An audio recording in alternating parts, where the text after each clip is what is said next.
Education people, come on in the room. It's your boy Cornelius Jones, 10 Mina Investing. We are back again. And oh my God, do I have some great information for you today. So y'all come on in here. I'm going to get started. I'm telling you, some news just dropped today that most people are going to miss. Most people are not going to think about. Most people are not going to cover. This is the type of news that tells us what's the things that are going on in the background that are going to shape macro events, that are going to shape how valuable XRP is going to be. Ladies and gentlemen, I'm just going to jump straight into it. The SEC has made a declaration on the amount of capital that needs to be locked up when you are holding stablecoins. When broker dealers deal with stablecoins, they have to lock up 100%, 1-to-1 of the total value they're holding in stablecoins. So for example, if you want to hold $10 million of stablecoins, well, you also have to lock up $10 million of US cash. And that's $10 million that you can't use. That's locked up dead money that you need to hold in the event that something goes wrong, right? That's separate from each stablecoin being backed to US dollars. That's separate from that. In addition to the backing, they have to have their own capital set aside just to hold stablecoins. Now compare that to money markets, where assets in money markets, if they're holding, $10 million in money markets, well, the amount of capital they need for that is only about 200,000, which is 2%. Did I do my math right? All right. So it's only 2% that they have to lock up in cash. Well, the SEC just released today that they are going to bring that, they're calling it a haircut, that amount of capital you have to hold in place in order to hold whatever asset. The haircut is going to go down from 100% to 2%, equivalent to the money market funds. That means they are now allowing stablecoins, the way they're viewing stablecoins, they're viewing it as no more riskier than the money market accounts, the treasuries, the bonds. All right. So that is huge news for adoption. What do you think is going to happen now that these stable coins are carrying the same risk rate as the money market accounts, that the things that they've been using all this time? What do you think is going to happen? They're going to start adopting the technology. The SEC is putting further rules in place that accompany the Genius Act. These things now we see them coming to light. I've been covering how after legislation, the regulators then must write the rules so that everyone understands the playbook and how to engage. That's part of the process. And the SEC looks like they are adamant about getting rules out. And so we already believe that when legislation passes in April, Brad Garlinghouse is talking about 80% chance. He was on Fox Business. They were talking about an 80% optimism for legislation passing, Trump signing by April. That's good news, man. That's great news, because with the SEC looking like they're not trying to wait around, they're trying to get stuff done. We just had a quote from something he said in a speech with Eleanor Terrett about certain initiatives they want to get done in the coming weeks and months. I anticipate these are the things that are going to be following the Clarity Act. And if we get some rules written by May, man, it could be a great summer. XRP could go to $100 this year. It could happen. I'm not saying it is going to happen. I'm saying if we get legislation and those rules are written, utility season starts. That's what I'm saying. Utility season starts. Ladies and gentlemen, mark my words. No one can deny that there is a change, that this world is about to head into a new financial system. The question is, which coin is going to stand the most to benefit from this change to a new financial system? Ladies and gentlemen, there is no coin that stands more to gain than XRP. And I'm going to show you that with some research. So I hope you got your pens. I hope you got your tablets, your paper. I'm going to show you, I'm going to share with you some logic about why XRP is the only logical choice for banks. It's the best thing they can use if they want to onboard this financial system. And all you stablecoin people out there that think that stablecoins replace XRP, please sit down and listen, because you don't understand the roles of stablecoins versus the role of XRP. All right? Stablecoins are meant for payments. XRP is meant for bridge liquidity. Those are two different roles. They don't cancel each other out. They complement one another. All right? This is why XRP is the only choice. Watch this. This is what I put into Grock. Watch this. I said, name another crypto that has permission domains and zero knowledge privacy native in its layer 1 blockchain and is as fast, cheap, efficient, and scalable as XRP and completely banking compliant. That's what I asked Grock. I'm going to read the question again. You need to understand the question, okay? These are the type of questions you want to ask Grock. Not, will XRP get to $10,000, Grock? Grock can't tell you that. Grock can't predict the future. I'm going to read the question again. I need you to get it, all right? I need y'all to get this. Name another crypto that has permission domains. What are permission domains? It just went live on the XRP ledger. It is going to allow banks to have control over which participants can participate with certain trades that they're involved in. You can't be a terrorist and being involved with a bank because it's decentralized technology. They need a way, if they're going to benefit off this new system, they need a way to still have some type of compliance with control over who they're doing business with. Banks are not going to adopt anything that doesn't have permissioned domains. And zero knowledge privacy. What is zero knowledge privacy? That is the way that they can do all their dealings in a private way. There are certain things that they just cannot have open to the public that will give their competitors advantage over them if they saw certain information about their payments and their flows. So banks have to have some type of privacy if they're going to be a bank. So zero knowledge privacy enables that for banks. It's a way for someone to prove that they know the code or password to something without revealing what the password is in certain terms. Do research on what these things are. And there's also, it has to be native in the blockchain on layer 1. What does that mean? Because Ethereum has zero knowledge proof capability, but it's not native to the layer 1. It's on layer 2. What does that mean and why is that important? What you must understand is when you have a layer 2 add-on, that is some other type of chain that's linking up to try to handle some inefficiency that the main chain lacks in. So Ethereum does not have zero knowledge proof on the main chain. So they're connecting to some other chain.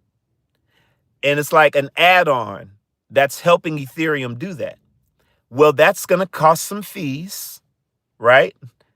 And it can, it may not be as efficient on the scalable side compared to something that's on the main chain.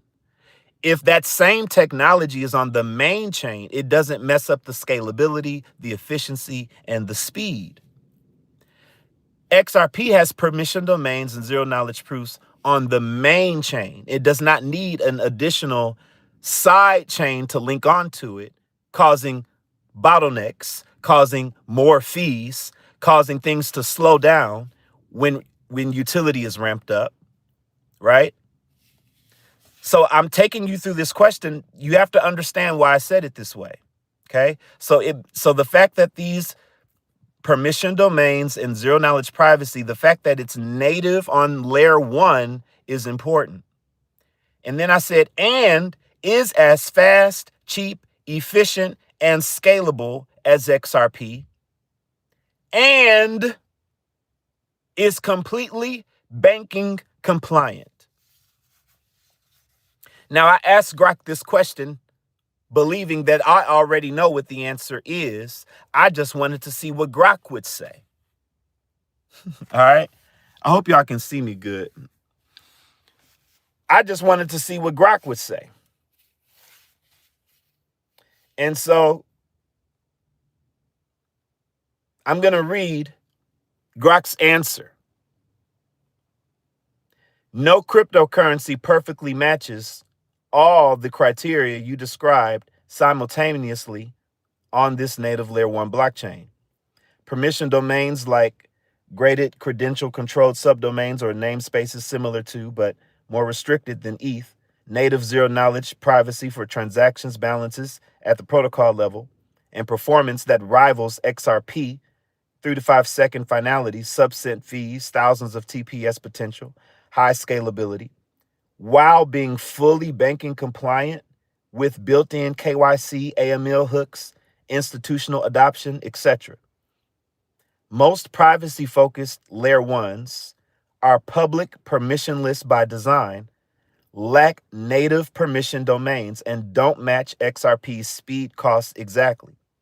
Others, like Mina Protocol, use recursive zero knowledge for a lightweight chain, but prioritize size, privacy over raw banking style, throughput, or permission features.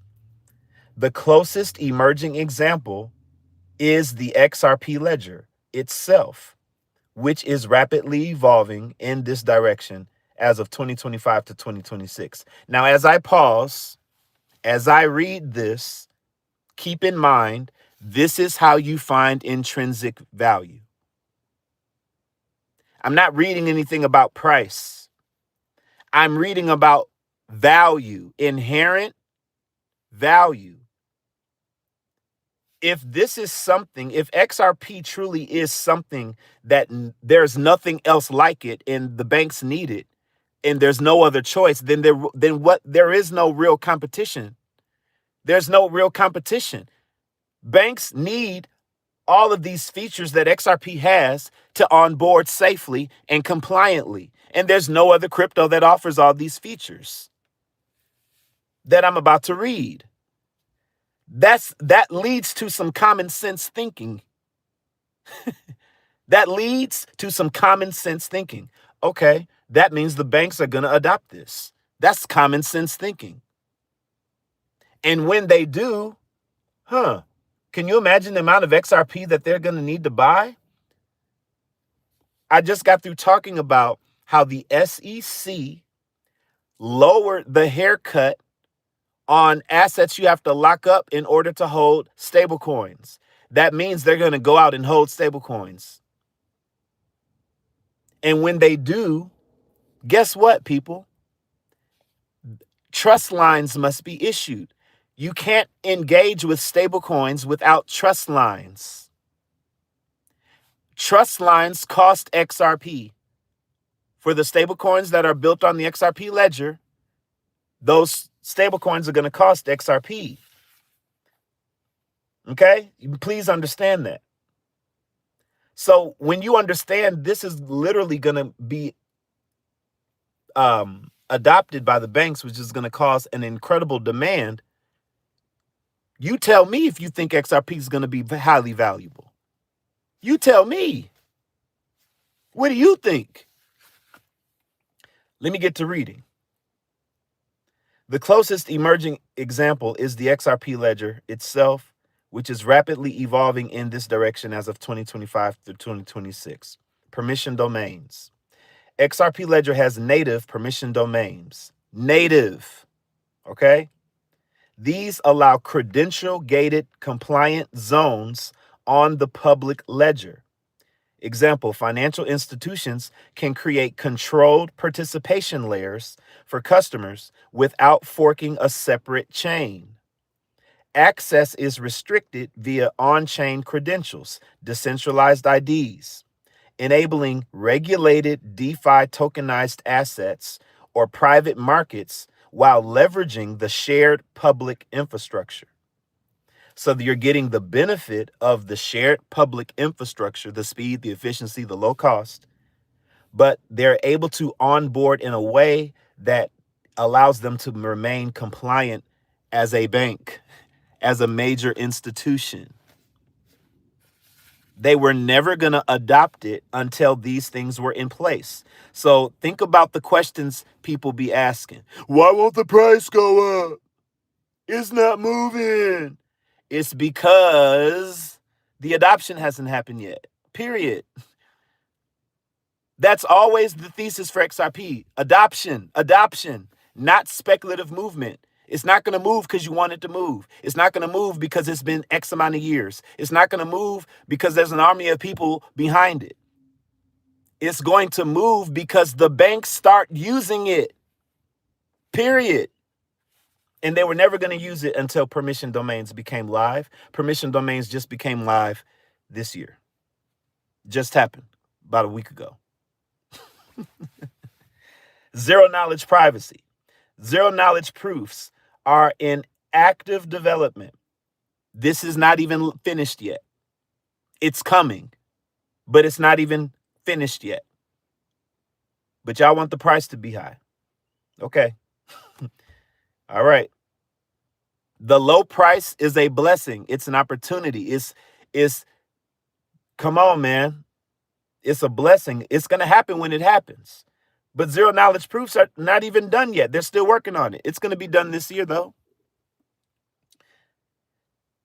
They're in active development and partially integrated for selective privacy, compliance, and confidentiality. Example, balancing privacy and lending credentials without full transparency. This isn't full shielded transactions like Zcash, but enables privacy preserving features like proving compliance without revealing details. At the protocol level for institutional use. It's not for retail use. The adjustments, the amendments, the upgrades that they're making to the XRP ledger are for institutional use. And there's no other coin that provides this institutional use at scale like XRP. So somebody right now try to give me a one coherent argument explaining why institutions are not going to use XRP. I want to read that comment. I want to read it. I want to read it. Tell me, please. Tell me. Speed, cheap, efficient, scalable. XRPL already matches or exceeds what you asked. 3 to 5 second settlement. Fractions of a cent fees. High TPS, 1,500 sustained, scalable, and higher. Low energy use and proven for payments. We all knew that one. We knew that already. Banking compliant. This is the big one, man. Designed. What? Designed. That's a key word. Designed for institutions from day one. It was designed from its beginning, from day one. So what? It was 13 years ago. This is how long it took to change the financial system. Yeah, the time is the time. But one day the time is going to be for adoption. And if you have XRP in that time, you're going to be very glad. I don't care how much XRP you have. You're going to be very glad if you hold it long enough. Banking compliant. Listen to this. Designed for institutions from day one. Ripple's focus. With tools like credentials for KYC, AML, clawback, deep freeze, regulated DEX, and heavy adoption by banks, payment providers. Permission domains explicitly solve compliance without silos. It has everything banks need. And it's the only one. You don't get the match of the compliance with the banks, the speed, the efficiency, and the tech itself that makes it user-friendly for banks. You don't get all three of those in any crypto. Oh, by the way, it's ISO 20022 compliant.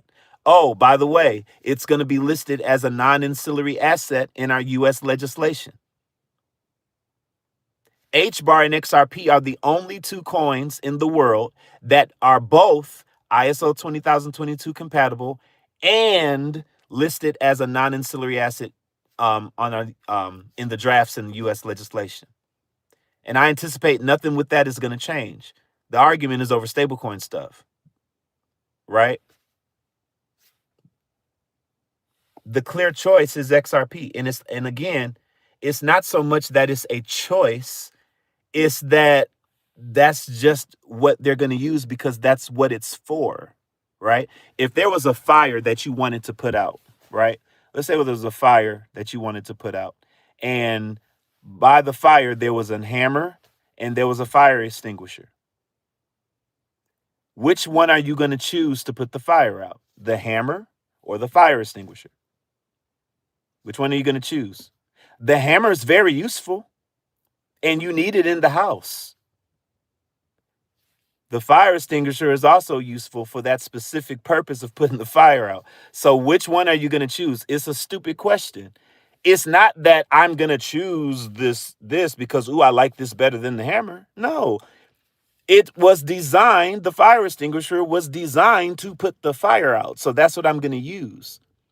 As of today, there is only one crypto that is designed to function for bridge liquidity and is banking compliant. There's only one right now. So you know what that means? I think it's reasonable to think that this little $1.30-something XRP that we hold today is going to be extremely more valuable once this global adoption happens. What do you say? Now, I'm going to jump in the comments for a little bit. I got a little bit more to read. I think the next question you're going to really enjoy. But I'm going to wreck with y'all in the comments for a brief moment. Let me see who's in the room. Let's see who's in the room.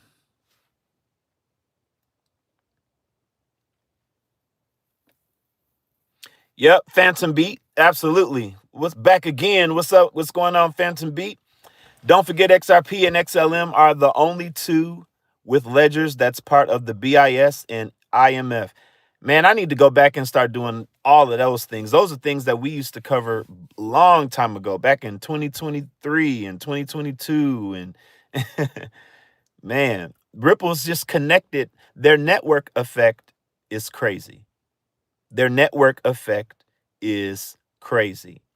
And what you have to understand is every major payment provider, institution in the world, the Bank of International Settlements, okay, that's what BIS stands for, the Bank of International Settlements. They control everything in regards to banks, international and international trade. They have an advisory board that Ripple's on, right? IMF, the International Monetary Fund, right? There's connections with Ripple and the IMF. There's just, I mean, man, when you consider the network effect, every bank is going to be using this stuff, man, and that's a lot of volume. You know, that is a lot of volume.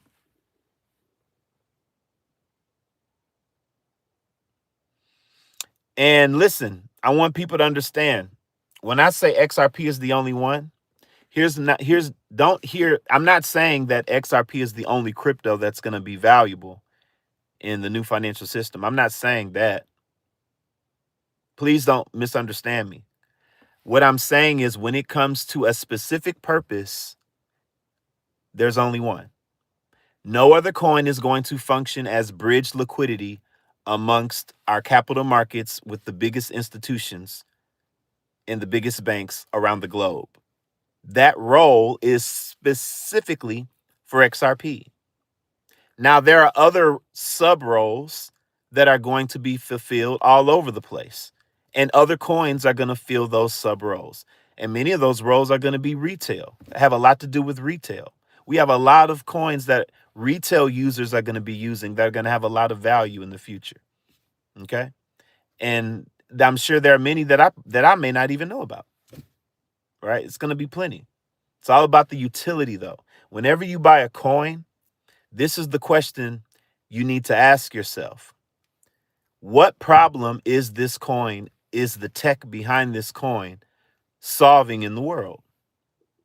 In the world that's coming. If you can't specifically state a problem that it's solving or a use case that it has, then you're just buying a crypto that most likely is here today, may be gone tomorrow. But if you can identify a true problem that is being solved or a true use case that is going to drive demand, then when this adoption happens, and it will, you most likely have a coin that where the value is going to go up tremendously. Okay. And on my channel, I only talk about XRP, but in my private Discord group, we talk about a whole bunch of coins. Okay. We talk about a whole bunch of coins. This Wednesday coming up, we have our next group. I was on vacation from our Discord groups, but I'm back now. So this Wednesday coming up, if you want to join the Discord group, just go to the description of the video and you'll see my patron there. You join the patron and then you'll get links to my Discord group there every Wednesday. We talk about all types of cryptos and many of them are still under a penny. And I'm not the only one that gives credible information in this group. There are other people in this group that are very knowledgeable and some more knowledgeable than me in certain areas. Okay. And so it's a community of individuals who understand crypto and are coming to learn. And it's a great community. It's a great community. So come on through. It's every Wednesday night, and the link is in the description if you want to subscribe to Patreon to get access to that. All right. Who else got something? Who else got something?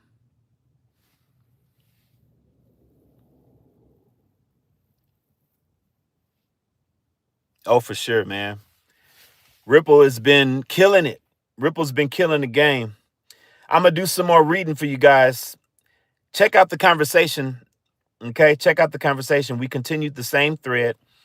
And I said, if XRP is the only crypto that meets both banking regulations and benefits of technology, then it is common sense that after legislation of the Clarity Act, the banks are going to begin using it.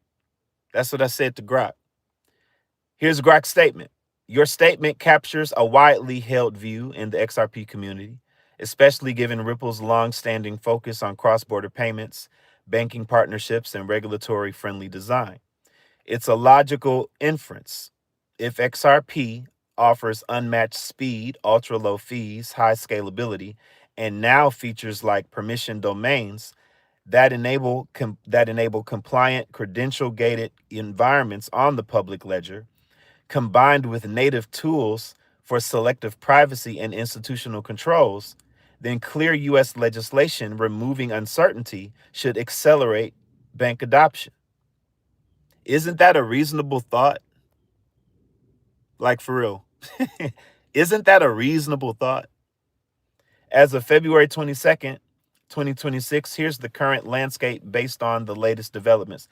Do I want to read all this? Yeah, I'll go ahead and read it.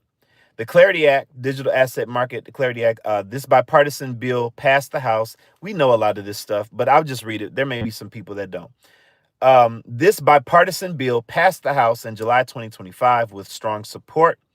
It aims to provide federal regulatory structure for digital assets, distinguishing commodities from securities, expanding CFTC oversight for spot markets, and creating clearer paths for institutional use.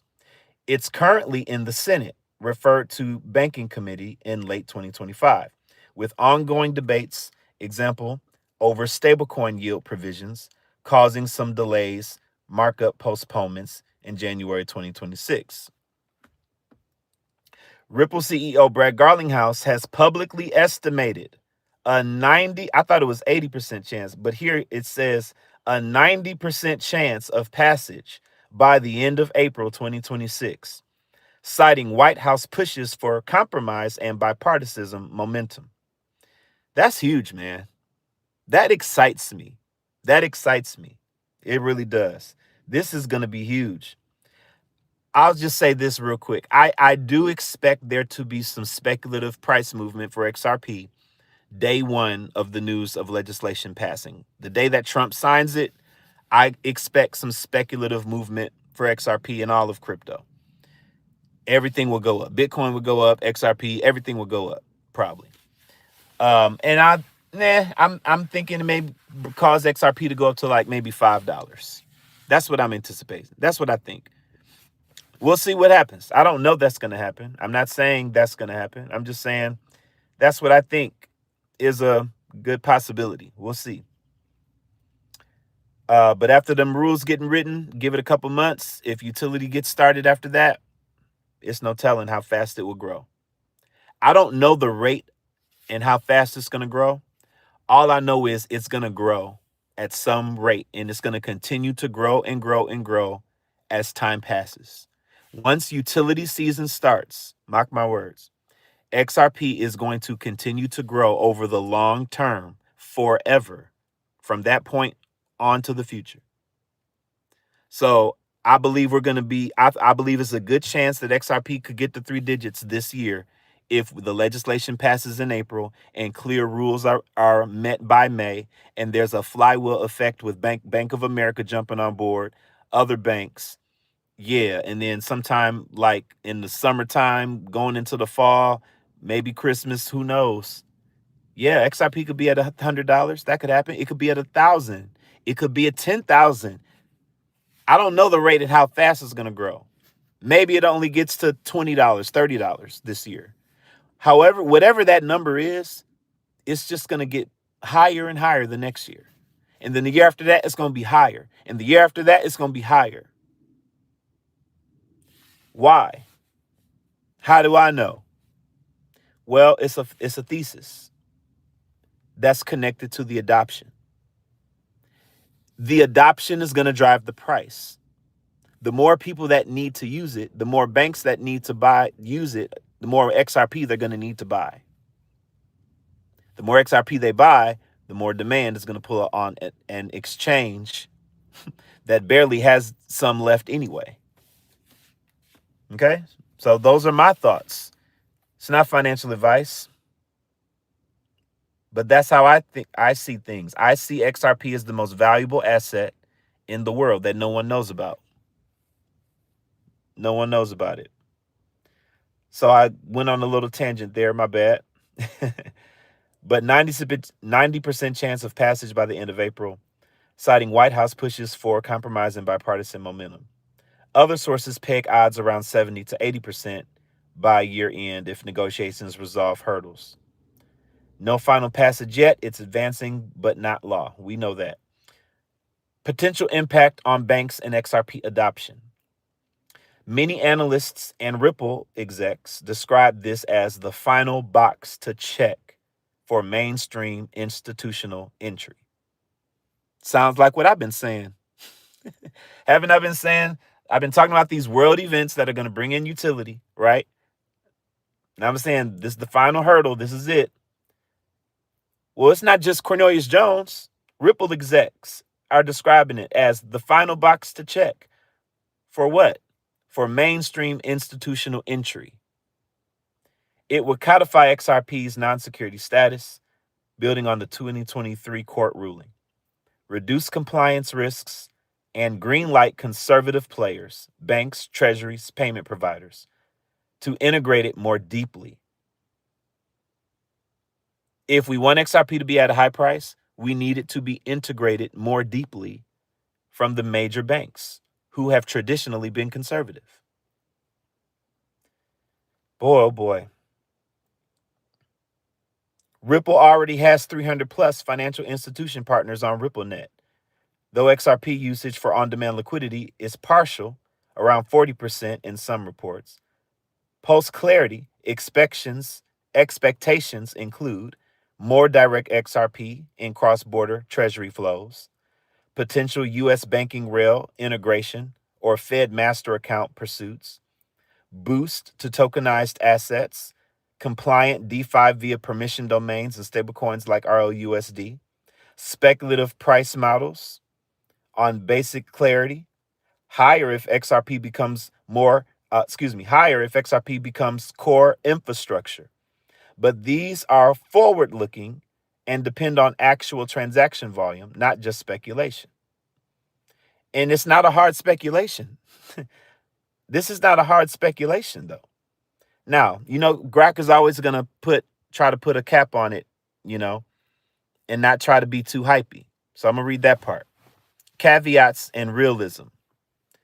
While the tech and design align well with banking needs, compliance tools, no native full privacy hurdles like some chains, adoption isn't automatic. Banks can and do use RippleNet without XRP as the bridge asset. They settle in fiat or stablecoins. Real scale requires choosing XRP for liquidity settlement corridors, which hinges on proven pilots, cost savings, and risk appetite post-legislation. Current momentum is positive, but banks begin using it at mass scale would likely roll out gradually, of course, starting with pilots, then corridors rather than outright. In short, yes, your common sense logic tracks strongly with what Ripple, Garlinghouse, and many observers are saying. If when the Clarity Act passes, it removes the biggest remaining U.S. regulatory friction point, positioning XRP as a prime candidate for banking utility. The XRPL's recent upgrades permission domains further sweeten the deal for compliant institutional layers. Blah, blah, blah. All right, I want to touch on this point where it says banks can and do use RippleNet without XRP as the bridge asset. Y'all know that's true, right? Banks right now, they are using RippleNet today and not using XRP. That's a fact. And I'm going to show you why that should not be a concern. Okay. Here's the next thing I said to Grock in response to that. I said, yes, banks can use RippleNet without XRP. The question is, will that put them at a competitive advantage or disadvantage in the global market? It's common sense that banks will do what they need to do to stay competitive.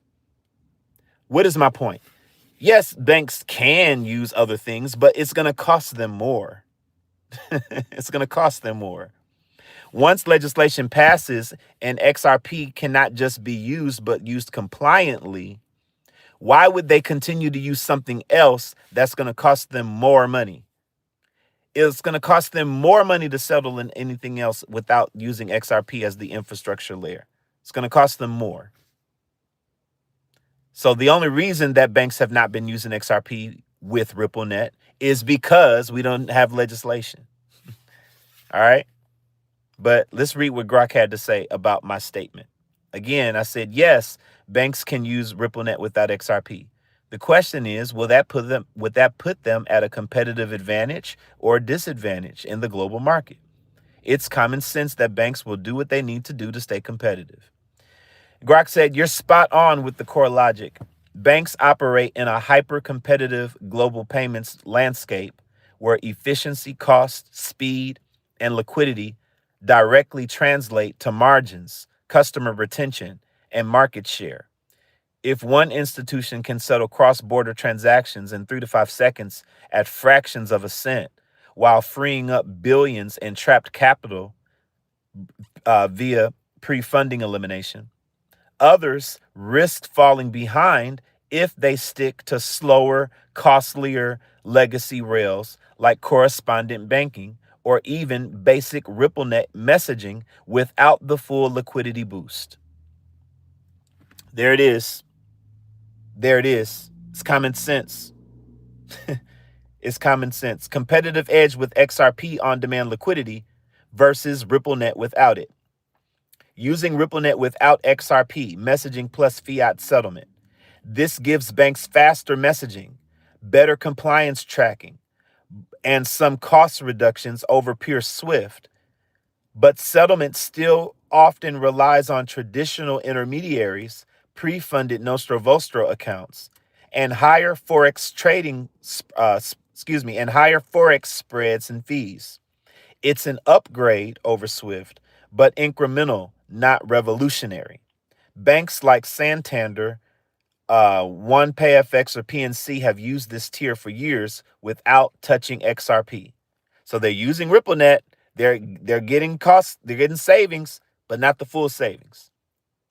Using XRP via ODL. This unlocks the real game changer. Instant bridge liquidity without pre-funding foreign accounts. A bank sends fiat, converts to XRP, settles on XRP ledger in seconds, and then converts to destination fiat. Benefits include massive capital efficiency, frees up trapped liquidity for lending investment, lower costs, near zero fees plus tighter spreads versus traditional FX, speed and 24/7 availability, beats Swift's 2 to 5 days, scalability, handles high volume corridors without holding multiple currencies. In competitive terms, a bank on full on-demand liquidity can offer cheaper, faster remittances or B2B payments, business-to-business payments, winning market share in high-demand regions like Asia Pacific, Latin America, Middle East remittances. Fintech's payment processors like Tranglo, SBI Remit, or Bitso already leverage this to undercut traditional players on price and speed, putting pressure on banks that lag. So I'm going to read this last part. This is a good part. Why competition forces the shift.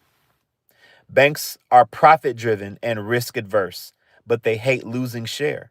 If competitors, other banks, fintechs, or even CBDC stablecoin networks deploy full on demand liquidity like efficiency, customers migrate to faster, cheaper providers, margins compress on legacy flows, treasuries, investors demand better performance.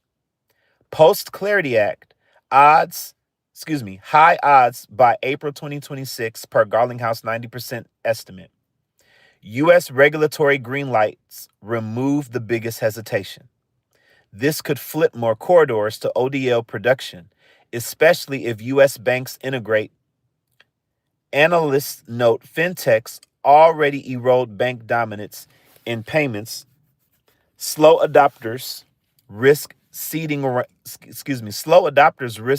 ground in a $150 trillion cross-border market. In short, yes, sticking to RippleNet without XRP keeps banks compliant but modernized. But adopting XRP and ODL delivers a decisive competitive advantage in cost, speed, and capital efficiency. Common sense prevails. Banks will chase that edge to stay or become leaders, especially once clarity removes barriers. The flywheel starts turning harder with legislation and proven corridors. Hope you're learning. I hope you're learning. The flywheel effect is coming. Legislation is going to get approved. All the upgrades are going to get finished on the XRP ledger. The rules are going to be written. And the flywheel effect is going to begin. The early adopters are going to experience a competitive advantage that the other banks are going to be forced to keep up with. That's what I think is going to happen. What do you think is going to happen? What you think?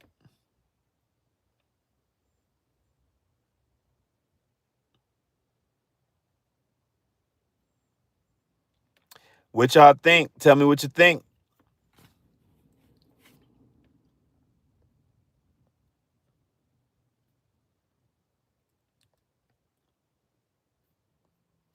I hope y'all enjoying the information.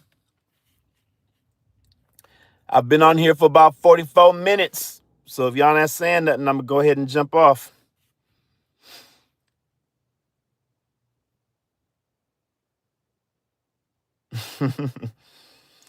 JP Morgan would probably come on kicking and screaming.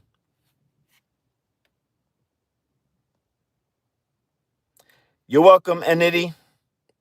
Thanks for coming on. I appreciate you.